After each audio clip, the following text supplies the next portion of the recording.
All right. So it looks like we live. Yes, we are. Hey, peace, everybody. Y'all can see us, but we can't see you. Um, but welcome to the Open Road Fund info session. My name is Duaba Unanra. I am the grants manager with our team here at the Open Road Fund. And I use he, they pronouns. Happy to be here with you this evening. Who's going next? Good evening, everyone. My name is Lavasha Smith. I go by she, her pronouns. I am the program manager for the Open Road Fund. I'm really excited that you all can join us here tonight.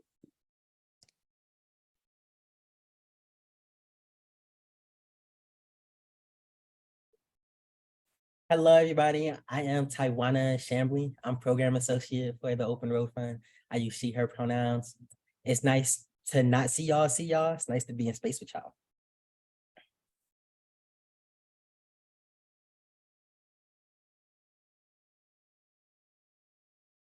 Hi, everyone. Welcome. My name is Danielle Mkawi. I'm a senior director at Nexus Community Partners. I use she, her pronouns.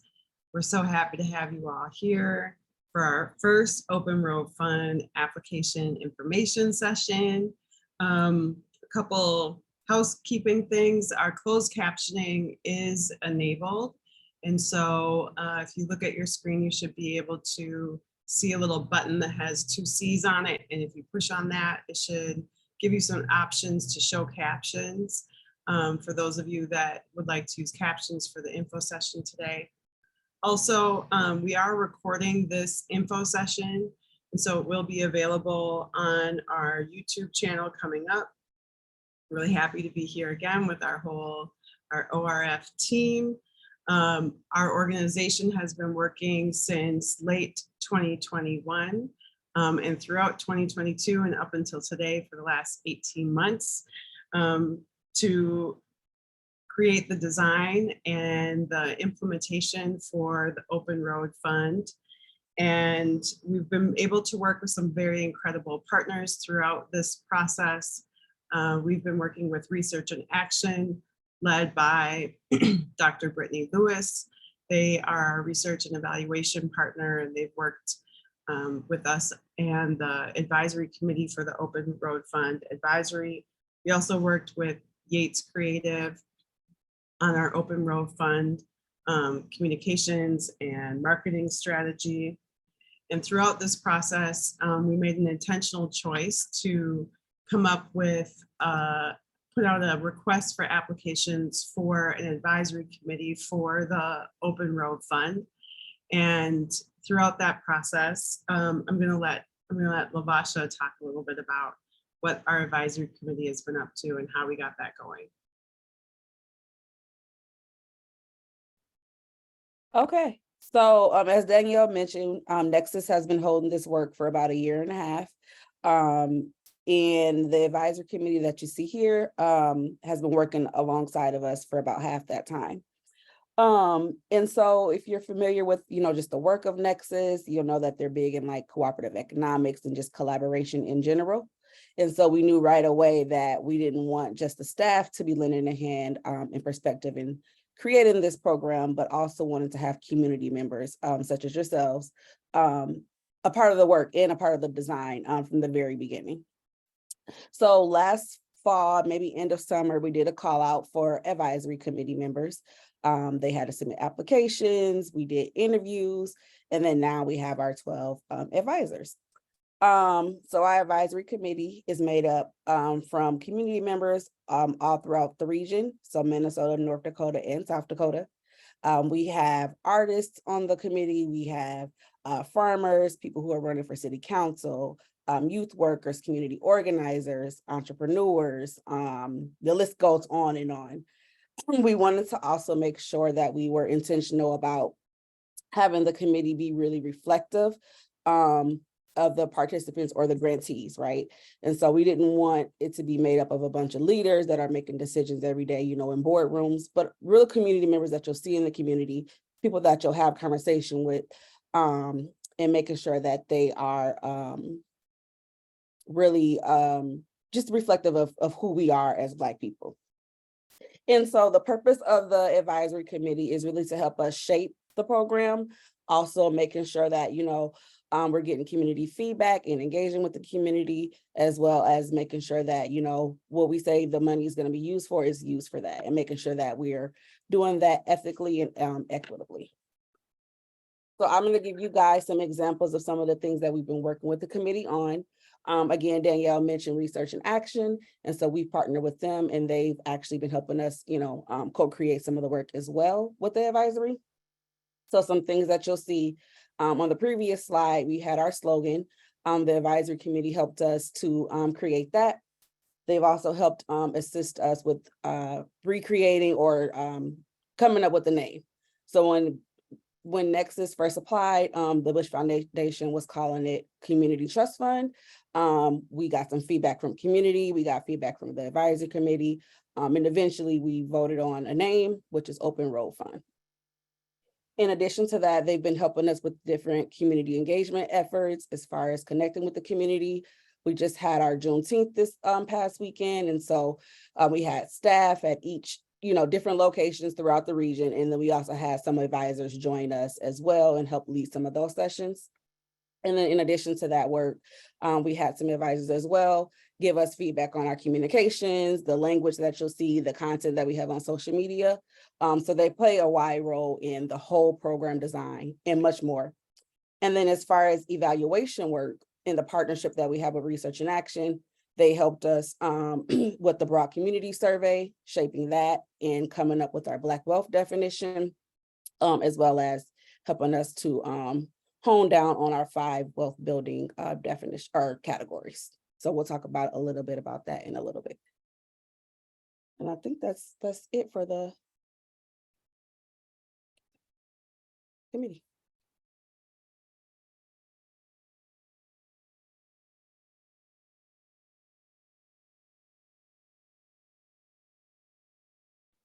This is the team at Nexus, most of whom are here tonight on the info session, but also our president and CEO, Rapal Makah, has been an instrumental part of the Open Road Fund team at Nexus as well. Along with our Black Staff Assembly, Nexus Community Partners is a multiracial organization.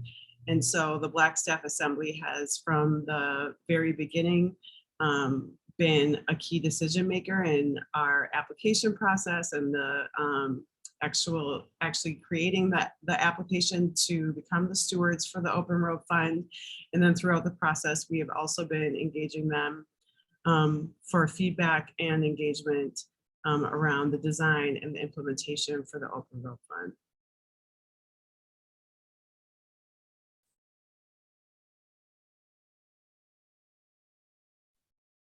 As a part of our work, we spend a lot of time on our talking points and our definitions and our language for how we talk about the fund.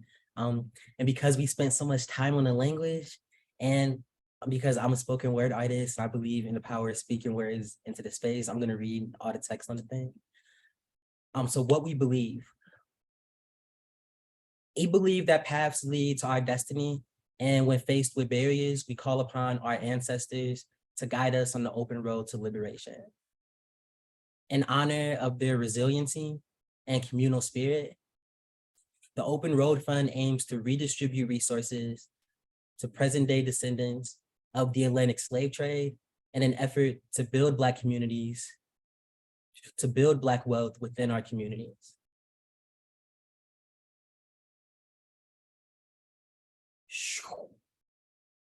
Oh, the sound effect was on, it's on point too. Black wealth is about liberation and freedom from dependency and from a culture that has reproduced anti-Blackness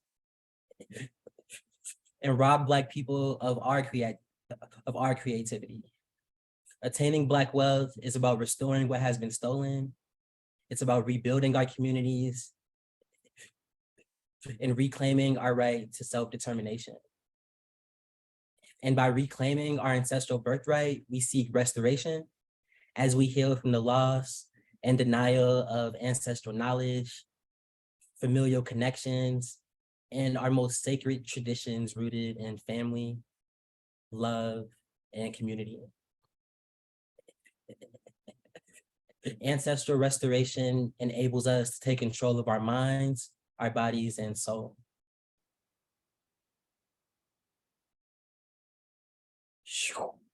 Whew, I'm on it.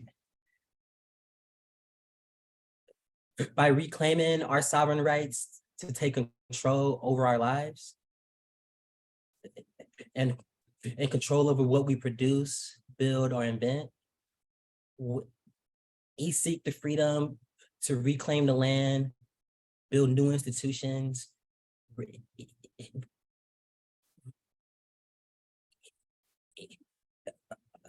resource these institutions, and gain new tools and knowledge that can enrich the next generation, and creatively decide what quality of life we deserve and what services we need.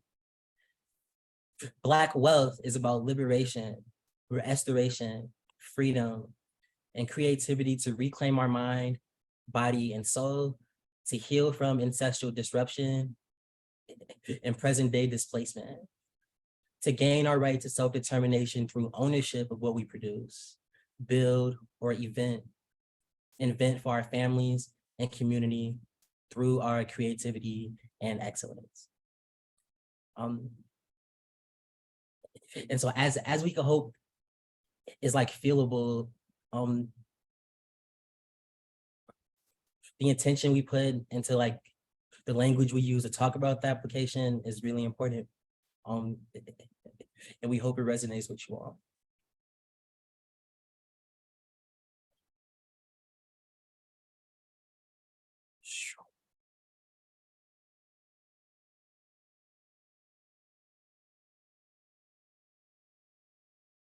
All right, so now I think it's on me. So as y'all see here, the application opened about 3 days ago at 9 a.m. And in the first 3 days of the application being open, we've already received like 3,000 applicants. So people have been very excited, and we look forward to reading your applications too. And so for the next few minutes, I am just gonna share the application with you and help you get oriented to it. I'll also say that the application is open for about 40 days, so it's gonna close on July 28th at midnight on the dot. And before we start looking at the application, we just wanna encourage you all to take your time working through the application. Like it's a really simple application, but the intention that you put into it is important. And there's no need to really rush through it because we designed it to be easy.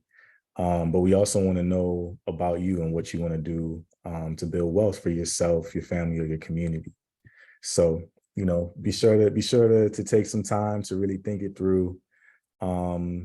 Because in this application, as we'll show you, you have the ability to save it, to go back and edit your answers, and you can do that up until you submit it to us. But first, we will show you how to access it and who can access it. So in terms of eligibility, this grant program is for Black folks who are descendants of enslaved Africans anywhere in the Americas. So that includes where we are in North America, Central, South America, the Caribbean, and also descendants of formerly enslaved Africans who repatriated to Africa to places like Sierra Leone and Liberia. In order to apply, you have to live in Minnesota, North Dakota, or South Dakota, and you have to be at least age 14.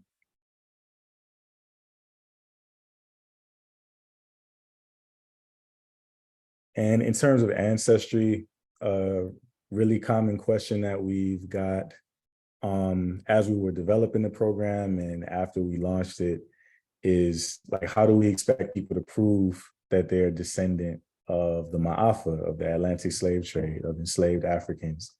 And the short answer to that question is we don't expect anybody to prove that to us.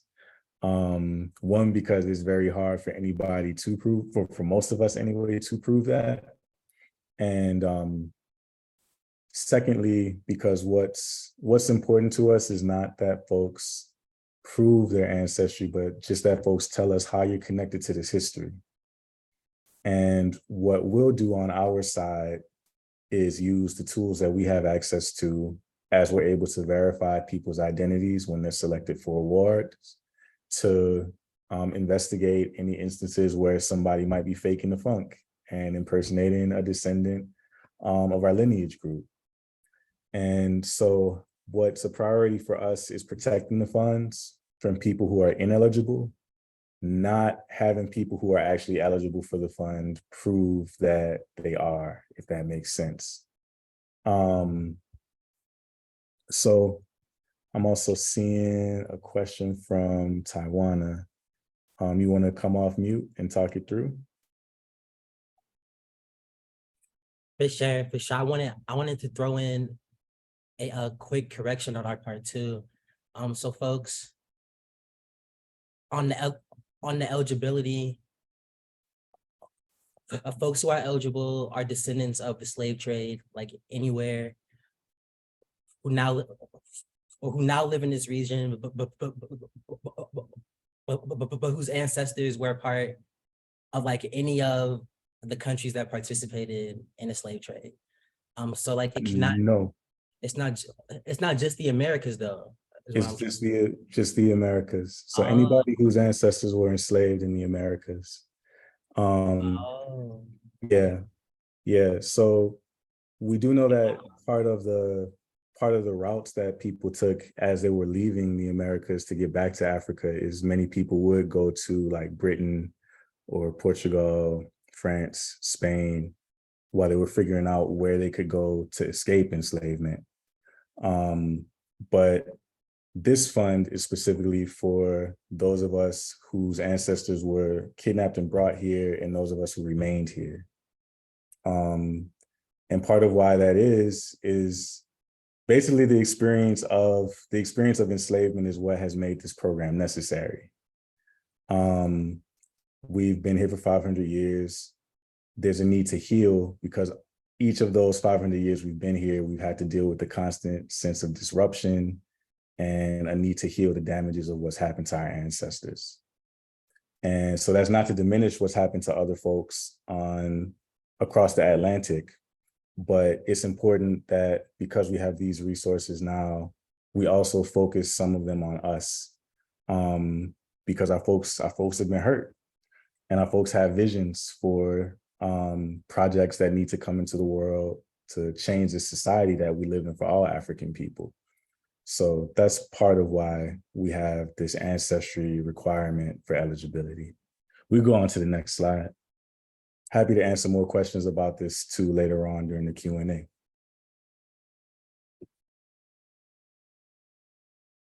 So let's talk about criteria.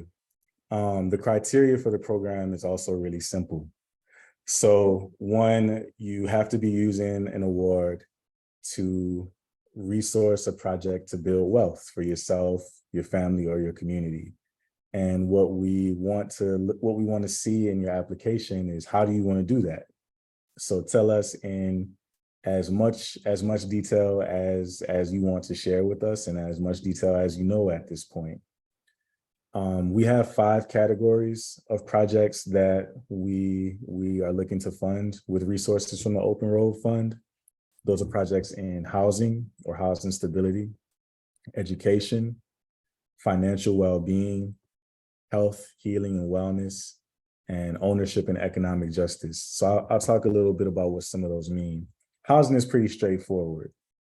Housing stability is also folks who might be in a situation where you are temporarily unhoused, you have a home, but you want to create more affordable housing for people that live around you. You are renting and have experienced housing instability because of that, and you want to get your own house. Those are the kinds of projects that we expect to see, but it's not limited to that. For education, that one's also pretty straightforward too. You want to go back to school, maybe you want to get some additional credentials or certificates, get different skills. And those are different routes that can help you to increase your income, helps to increase what you can give back to community as well. Financial well-being, those are projects that are also very broad. The way that we think of it is for folks who are trying to get debts off of their backs, people who want to invest their money so that they can give it to their child or descendant sometime in the future because it's built up value, and other projects that generally will improve your quality of life because you don't have to deal with financial troubles. Health and healing is pretty broad too. And so that could range from projects that are like paying medical bills or getting a medical procedure done that you haven't been able to, or it can look like being able to take a year off from work and just rest and recuperate from having to go and clock in and clock out every day. It could look like you and your family doing some work around your own ancestry, figuring out where your roots are, going to Africa or where your family comes from to reconnect with that land, and other projects like that. And then ownership and economic justice, that's for the folks out there who want to be entrepreneurs, want to start businesses, who already have businesses and want to make them bigger, for folks who want to start projects and programs that improve economic conditions for the people that live in their neighborhoods or live in their community, and beyond. So those are the 5 project categories. I guess I'll also say that the 3 main things, or two main things that we are really looking for is, how are you going to use the funds if you're awarded to improve your quality of life? And how are you going to use the funds if you're awarded to basically empower you to take action that you haven't been able to before because of the obstacles that have been put in front of you? And so if your application is able to answer those 2 big questions and speak to how it fits within one of those 5 funding categories, you'll be good to go. Let's go on to the next slide. Okay, so in terms of applications, the first thing that you should know is we can only accept applications that are submitted online. So if you've been to our website already, you probably know that you can download just the blank questions to the application. The reason we have that there is so that you can see everything that's ahead of you before you start your application, and you can put some time in thinking about how you want to respond if that's something that's useful for you. But you can't write your answers on the application and then like mail it to us, especially because of how many we got right now. We can't get that into the system for you. So you're going to have to find some way to submit your application online at this time. So with that said, now what I want to do is show you the actual application. So should I share my screen, Danielle? Yeah, okay. I think you're going to have to stop sharing and then it'll let me.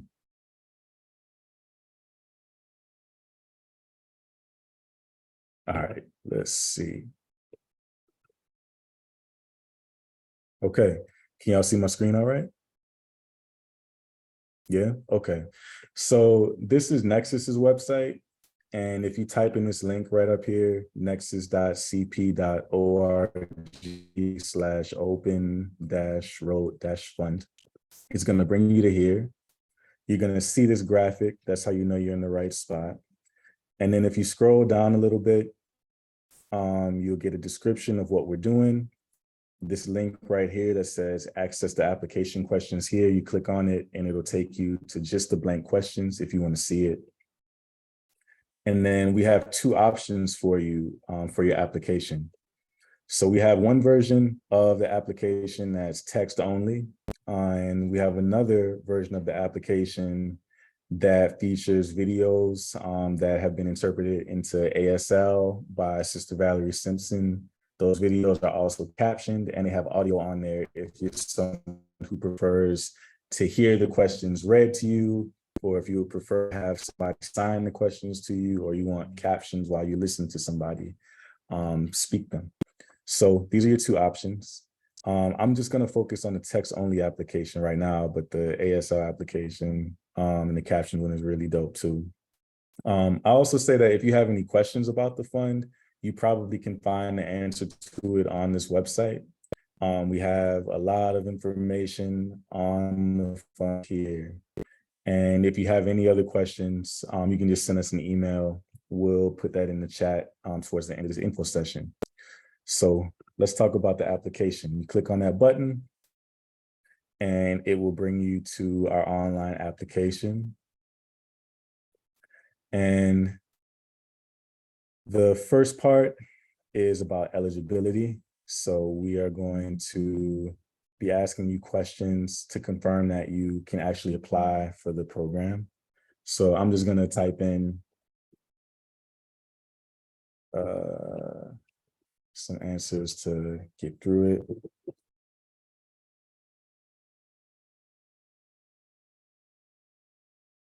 It's going to ask you to confirm that what you're submitting is true.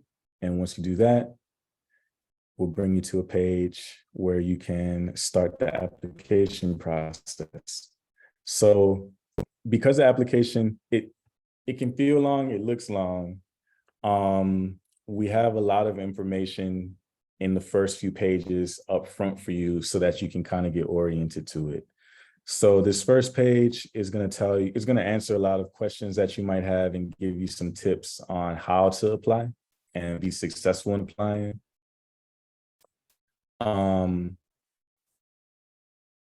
It also tells you a little bit about how we store your data when you submit the application. And once you read all that, you confirm again, we go on to the next page. This third page is going to tell you about the selection process. And it's also going to ask you if, based on what you know about the selection process now, if you want to continue participating in the application process. So for those of you who don't know, our application uses random selection. So what that means is when you register for our grant program and you submit your application, what we're going to do is review it to make sure that your application is actually eligible and to learn a little bit more about you. And then we're going to put everybody's applications together into a random selection software. And we are going to select 100 people at random to make awards to.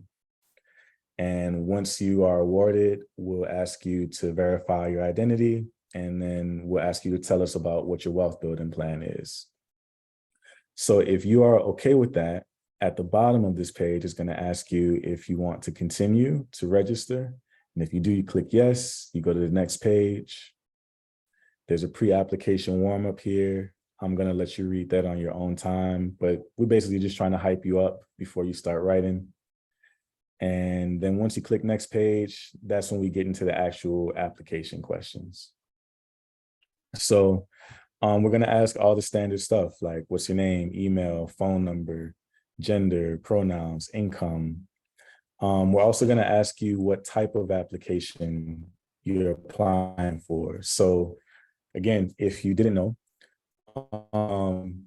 with most applications to a grant, you apply as an individual. With this one, you can apply as a group of up to 5 people. And if you choose to apply as a group, you and the 5 people that you apply with, if you are selected, each of you will get $50,000 that you all will invest into a project that you work on together. So that means y'all plans got to be coordinated. They got to make sense. And the other thing that you should know is that you can only apply to the fund once. So you need to choose. Do you want to apply solo as an individual, or do you want to apply as a group? And you'll also be able to apply for the fund every year that it's open. We'll be open for the next 8 years. So if you don't get it this year, don't be discouraged, just apply again. So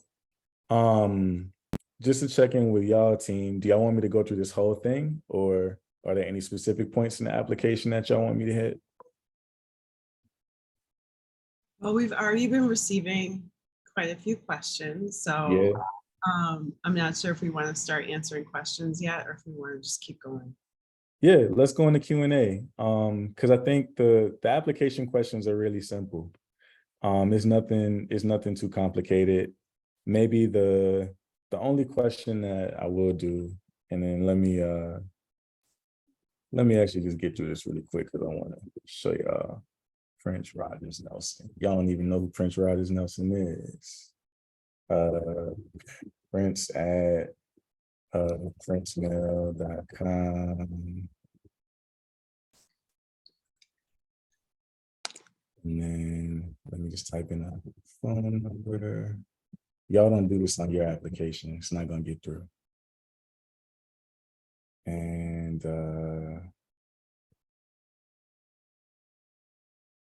I'm gonna pronounce the artist. I make a whole lot of money. I'm applying as an individual because I left the revolution. Boom.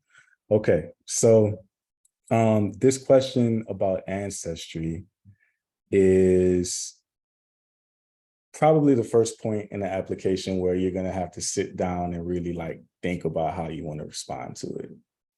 And the reason why I wanted to show you this part of the application is to help orient you to it. So in the Open Road Fund, the name that we use to describe the transatlantic slave trade, the Atlantic slave trade, the Middle Passage, the great tragedy of African enslavement in the Americas, we use the word ma'afa. And this may be the first time that y'all have ever heard that word before. It's not a word that a lot of folks are familiar with, but we'll hope to change that through what we're doing through this program. And the reason why we use the word or the name ma'afa is it is a word that Black scholars from the United States have proposed as a culturally meaningful name for what happened to our ancestors through enslavement and what's been happening to us for the last 500 years since our folks got here and have basically had to fight every day in resistance to the oppression that we deal with. The reason why this name was suggested is because it speaks to what happened to our ancestors, not what people tried to make our ancestors into, because our ancestors weren't slaves, they were enslaved, but they were people who were enslaved. And so ma'afa means great tragedy. And in this question, we're asking you a couple things. One, we want to know where in the world did your ancestors settle as a result of the ma'afa, as a result of enslavement? So some of us are here in the United States. That's where, as far as we know, our ancestors have always been. Others are coming from Central America. So Mexico, Honduras, Guatemala. Other folks are coming from South America, Brazil, Guyana, Colombia. Other folks are coming from the Caribbean. Some folks have repatriated. And some of us are really lucky because our ancestors came from all over the place. So this is where we want you to tell us about, like, where do you know your roots are from? And even if you don't know, you're not sure, that's okay too. But just tell us about what you know. And then finally, we want to know how you're connected to this experience that our lineage group has gone through of dealing with enslavement and its aftermath. That question can be kind of tricky because a lot of us have not had a lot of opportunity to explore this yet. And so we hope that maybe this is your jumping off point into that exploration. And if you have any questions, again, you can reach out to us about this one too. So with that said, I'm gonna stop sharing my screen so that we can just hop into Q&A.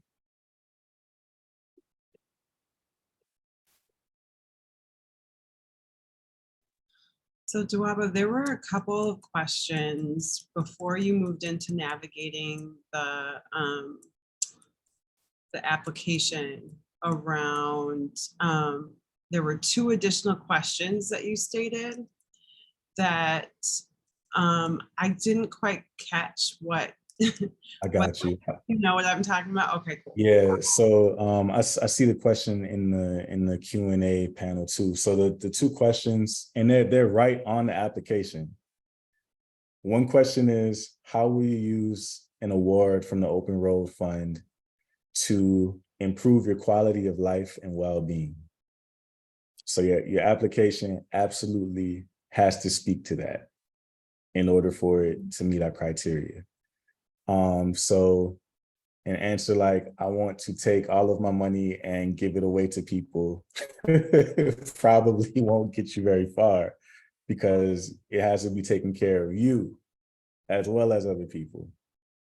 The other question that we're looking for folks to answer is, how would you take an award from the Open Road Fund and empower yourself to take action that you haven't been able to in the past because of a lack of access to wealth? And so that could be like, I want to go back to school, but for me to go back to school, I have to take time off from work, and I can't choose between that and something else. For another person, it might be, I want to invest my money into an education account for my child so that they can go to school, but I don't make enough money.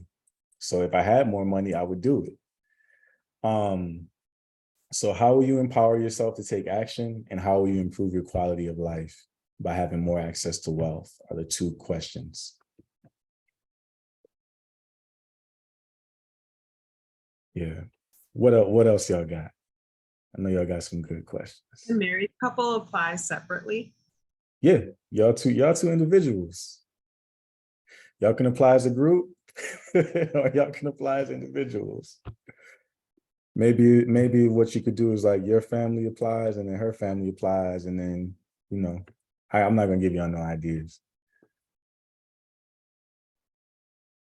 Can your application draw from 2 or more of the eligibility criterias? For example, I would like to get a master's degree while at the same time use a portion of the fund to pay rent, or even better, down payment on a home.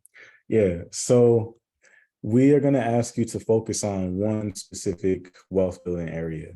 You have the freedom to use your funds as you see fit when you receive them, but just for purposes of supporting you and creating a wealth building plan, because $50,000 is a lot of money and not a lot of money at the same time, it's probably just enough money to focus on jumpstarting one specific project.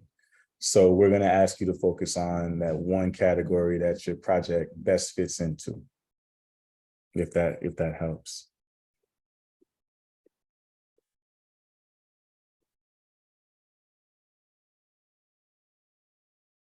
Wondering if a person who is incarcerated, can they apply?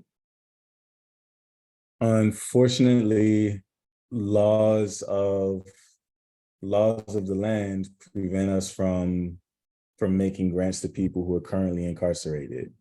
That's something that we looked into early on as we were developing the program, because it's what we wanted to do, but it would jeopardize the person who is incarcerated, and it would also jeopardize the program.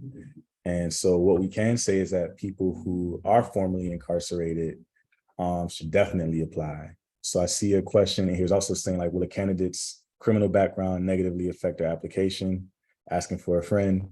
You can tell your friend that no, it won't negatively affect the application. We want you to apply, and we want to see everybody in our community be successful. So yeah, as if and as we're able to get that change to where folks who are incarcerated can apply, we will definitely let y'all know, because that's kind of one of our wildest dream situations. How does the group application work in terms of the random selection process? So if you're the first person from your group to apply, and maybe I should have demonstrated this on the application. I think I will actually, just so you can see. So I'm gonna share my screen again. All right, so if we go back to this page where we're entering demographic information, you remember how down at the bottom it says application type, individual or group? So let's just say I'm Prince, I'm applying for the grant, and I hit group. The application's automatically going to say, since you're the first person applying for the group, you're going to be the primary group applicant. So you can't hit no, you got to have yes. Then you enter how many people are in your group. So you can only have up to 5. So the maximum amount of people I can put for mine is 4. And then you're going to enter the name and the email of everybody that's in your group.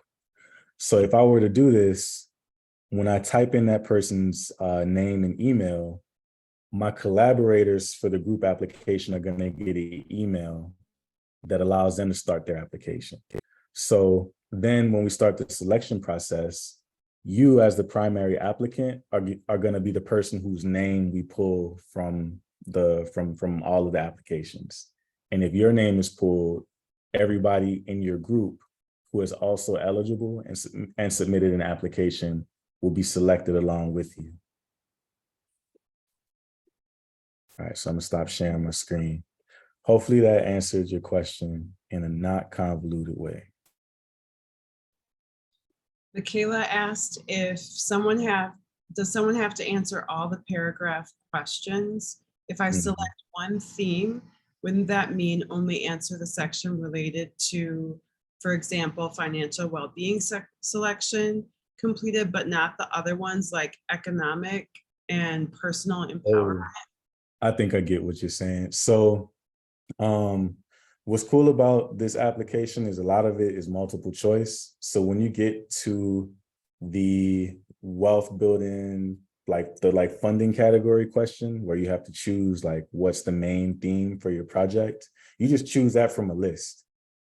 And we have text descriptions that give you more details on what kind of projects we expect to see in that funding category type.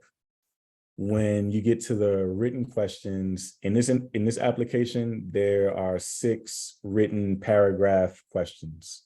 And that's where we ask you, how will you use the money to improve your quality of life?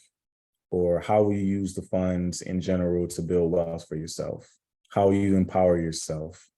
We also ask some questions about economic justice. So what are the obstacles for people in your community from building wealth? Things like that. So you won't have to respond individually to each wealth building category. You pick that from a list, and then you can talk about why you're interested in that project type.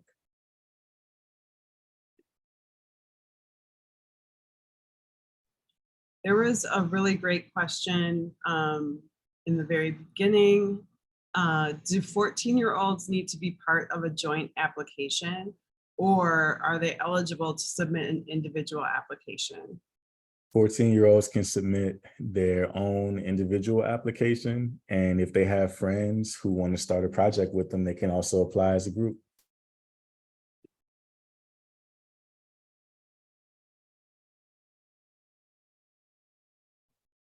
If you apply with the goal of using the money to purchase a home, is there a certain time frame you would have to find a home? No, there's no certain time frame where you would have to find a home. So long as you have the intention to purchase one, that's all that we're looking for.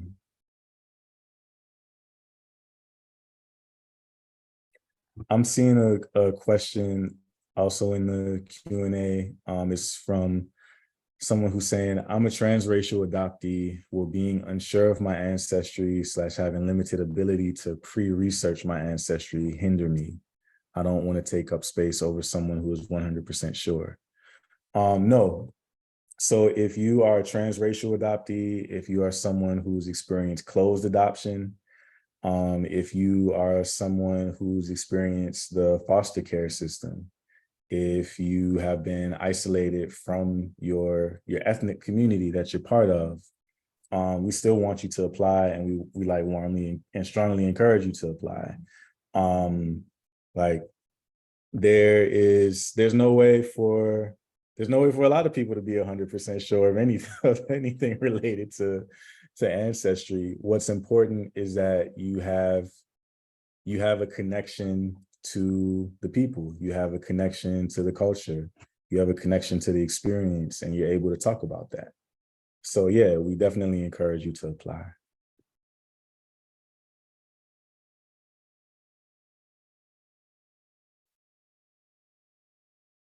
I'm seeing another question that's saying, so the 100 people that are selected, are they still eligible to apply each year for up to 8 years? You wish. No, you're not. You get it once, that's it. You gotta let somebody else get their shine. So if you apply once and you win once.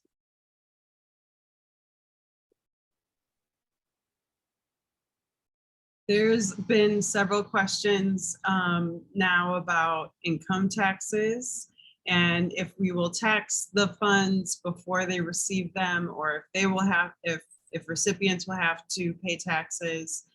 We as an organization are encouraging anyone that has questions about the impact of a grant on your income taxes to work with a tax professional. That said, we are working right now to have these grants be established as a gift so that they would not be designated as income. But even with saying that, we would still encourage if people have concerns or questions around the tax impact, that they should talk with a tax professional about that. A question from Eric is, please say more about using the funds to pay for a child's education. Is relieving a parent's financial burden of paying for a child's education sufficient? I assume they're asking about someone that's under 14, maybe like private, like, or is this a savings? I wonder if it's like a savings for a college fund. Yeah, I'm not sure. If you have more details about that question, please put it in the chat. I think what I could say in general is we're not financial experts. We're grant making. We're grant makers. And so I think what's beautiful about this program is, like, it's one thing to be like, I want to make sure that I can put my kid, whether that's like my child that came out of me, or my niece, my nephew, the little shorty that I rock with on my block. Like, it's one thing to be like, I want to put a child through school, but it's another thing to have $50,000 in your hand and to be able to say that. And so what we hope is that by you all who want to do something like that, having access to funds, you can find out what options you actually have. Because it could be like, yeah, I'll get $50,000, I'll put that all on somebody's tuition. But there might be another option, like maybe you can invest that money into an education savings account. That way, by the time that young person's ready to go to school, they'll have accrued some interest so that they have extra pocket money when they're on campus to pay for books and stuff like that. So there's a lot of options that you can explore, and we're not trying to tell anybody what they should do. We just want to know what you want to do. If that makes sense. I wanted to answer the question about supports for the application. And so what we're doing now is working to have community access sites with the advisory committee for organizations that are in the community, like libraries or other community organizations that you can go to actually fill out the application if you don't have access to internet or a computer, or if you need help. Another option is to do the application together. We're not restricting anyone from, hiding your application, or, you have to keep this information private. We encourage you all to do the application together. So if there are people that can help others, so if you, for example, have an elder who needs help on the application, that's okay for you to help them. Or if you want to do like application parties and come together as a group in your community, work on the questions together, brainstorm, that's also an option. But as an organization, we're also working to provide additional support by partnering with and listing on our website soon here, different organizations that you can go to get help with the application. Right now, we just don't have the capacity as a staff to, help everyone on the application, but we want to make sure that there are other ways people can get help.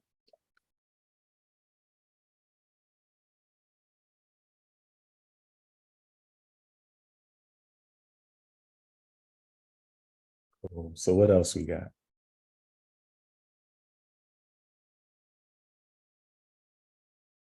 I'm seeing a lot of questions about groups. If you want to speak to some of them, like Brianna Williamson says, is there a separate drawing for group applications versus individual applications? When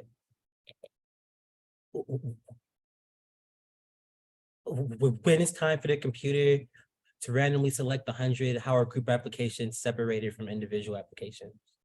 Okay. So one way that I can answer that question is we have 100 awards that we're going to make to 100 individual human beings in Minnesota and the Dakotas. And so how we want to approach that is basically we're going to allocate a portion of those awards to people who are in groups and a portion to people who are applying as individuals. We're also going to use the different, sorry about that noise in the background. We're going to use the different criteria. Oh, give me 1 second. Some noise popping.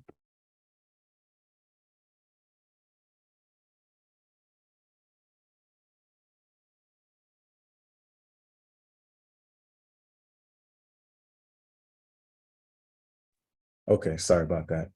Yeah, so we're gonna apportion awards based on a variety of factors. So that includes age, gender, income, place of residence, whether you're applying as a group or as an individual. And we're gonna use those factors to help us to determine how many to people whose identities intersect with those different things. So everybody's basically being put into the same pool. I think it's also important for you all to know that we're not comparing you all to one another. So this is not a competition. We hope that this is something that everybody enters into with a desire to cooperate and support one another. We try to make the process as random as possible. And there's a whole algorithm that's gone into that. And also we want to make it as equitable and fair as possible in terms of how we're distributing the awards. So that's the most that I can answer that question without giving away some proprietary secrets of Nexus Community Partners Open Roll Fund team. And I hope that answers the question. I saw a question from Erica about how this would work for individuals who may be on public assistance. Does receipt of funds cause them to be kicked off assistance? What's the guidance for them? This has been a concern of both our own Nexuses and NDN collectives, who is stewarding the funds for Native and Indigenous people from the very inception of this work. And because of the vast region in which the funds are being distributed to, and the different ways in which public benefits are monitored through different agencies, whether they're county, state, city, federal programs, it was too difficult for us to kind of make a generalized statement around if one person will be kicked off or another, because if you're in public housing, they might monitor things differently than a county's childcare assistance versus SNAP benefits or different things like that. So we are encouraging people to try and consider if the grant award might impact their public benefits, but we can't really provide generalized information about that. That is something that we want to partner with NDN Collective on, is trying to get some policy changes and move to be able to have people be able to receive gifts that are on public benefits without jeopardizing those benefits. I'm sorry that we don't have a more clear answer, but it's certainly something we really care about.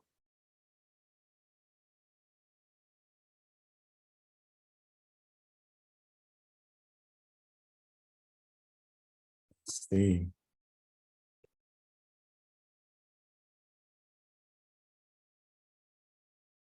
There's a question about citizenship. If you were not born in America, are you able to apply?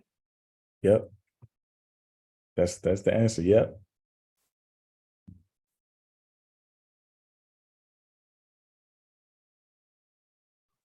So there's a question. Oh, go ahead.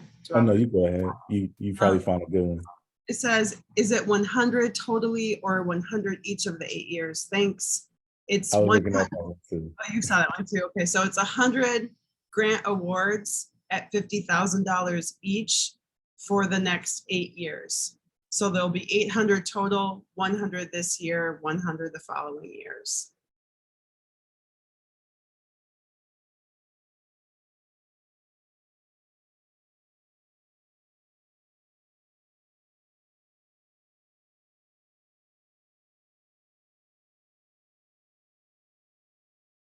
There's another question about groups, and I don't think we touched on it, but is it more advantageous to apply as a group or as an individual? Well, you know what they say. If you want to travel fast, go alone. If you want to travel far, go together. That's the only way I could really answer that question.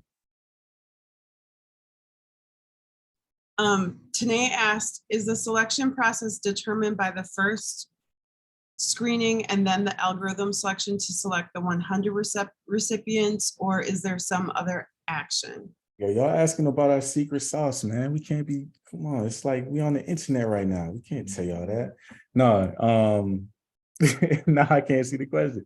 So the basically we get everybody's applications.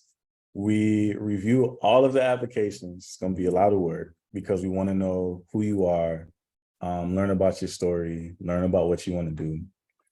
And then the algorithm doesn't latch on to any one factor in somebody's application. The algorithm just helps us to pick the number that's assigned to your application out of a hat. So what it really comes down to is the luck of the draw and the quality of your responses to the first part of this application. So if you want to answer all of the questions in good detail, don't leave any questions undone. I would say that if you prone to just writing like one sentence responses, or you the person in the text loop that has one word responses to everything, you might want to put like 2-3 more sentences on that, just so we get some more idea of what you're trying to do. But yeah, the algorithm just picks a number, and I can't tell you any more about how it works because I didn't design it and I don't know any more about how it works. But I know the person who does. So I hope that answers the question.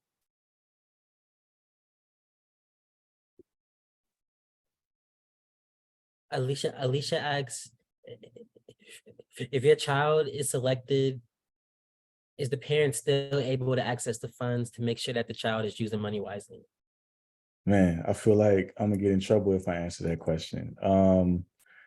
I will say that it's a yes and question.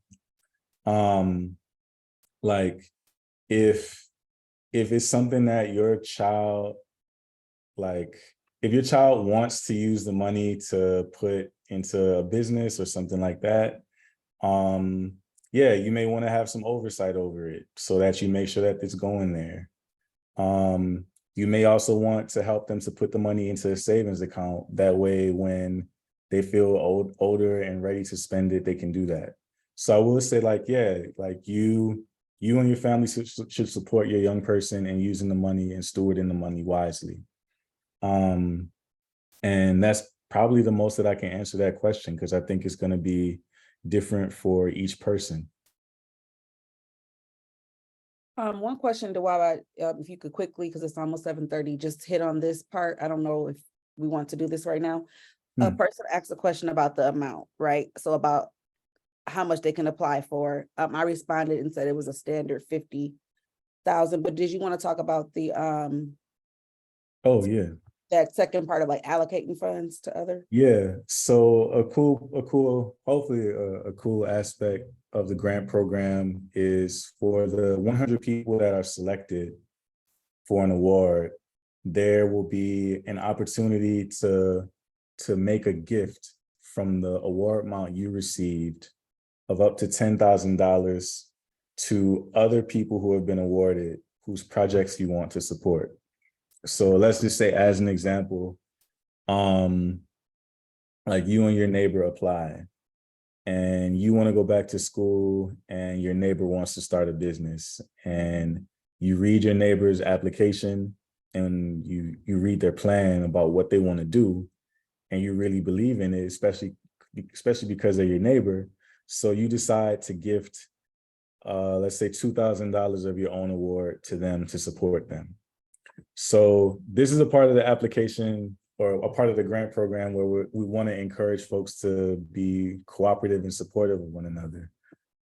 So basically, it's a way for people who have really good ideas that other people in community want to support to get potentially more funding than $50,000. And it's also a way for those of you all who get awards to support one another by sharing some of the wealth that you get from this.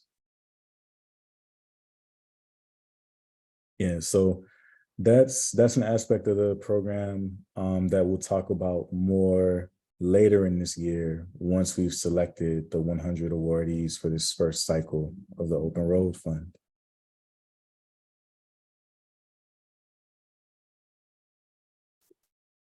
So we had allegedly on the clock somewhere it's 7:31.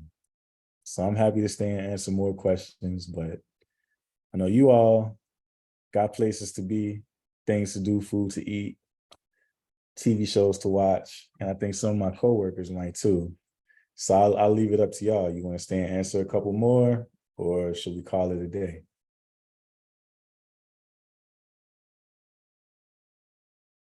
I think we should call it a day, but there's maybe even some more questions that we weren't able to answer. We are going to continue to make our FAQs smarter with a lot of these questions because they're really great. And if you all had them, then more folks probably have them as well. We're going to have another info session online like this on July 13th at 12 p.m. This one should be posted on our Nexus YouTube by next week as well. If you have questions or concerns, or if you need some support, please email us at orfsupport@nexuscp.org. That email is also on our website. Remember that your applications must be submitted by July 28th.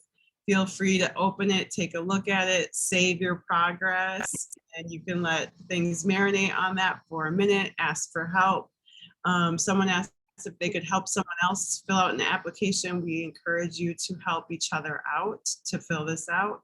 We're really excited about all of this, and we are so grateful for our community's contributions to making this fund as fair and equitable as we possibly can make it, and for trusting us to do some innovative things in how we're making decisions and distributing these funds. And we look forward to learning a lot and growing in the years to come with you all. Thank you for being here. I don't know if my team wants to say goodbye. Hey, good night, y'all. Have a good night. Peace, y'all.